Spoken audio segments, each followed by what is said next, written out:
Well, we've heard something about the tears of the valley, but the laughter of the valley, I think, is much more interesting because it's very understandable against the background of the fact that this place was assembled as a series of vast immigrations. Here was an empty, silent valley, and then you had a loud, noisy valley. And something that I would never have dreamed I would be able to say, the poverty bit was so marvelous. Because really, poverty, deprivation, anguish, misery actually create the total human being in exactly the same way that the anguish of a mother creates a child in herself. I will probably retract this statement later on, but still, I think it's substantially true.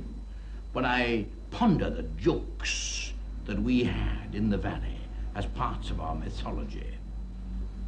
The family, you know, that held a lottery to decide which of the 6 brothers would have the middle cutlet of the sardine. And of course, there is the wonderful story of the man who went in to see the remains of a friend of his.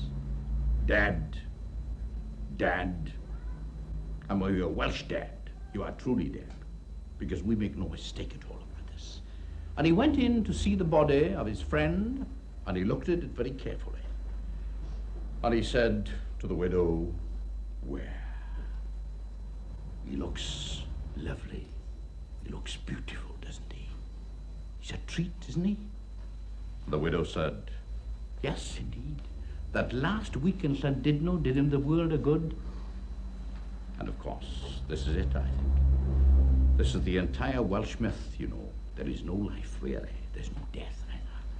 There is a simple act of mind, a simple act of sympathy, occurring beneath the sun, beneath the moon. It doesn't really matter. Simply this act of love.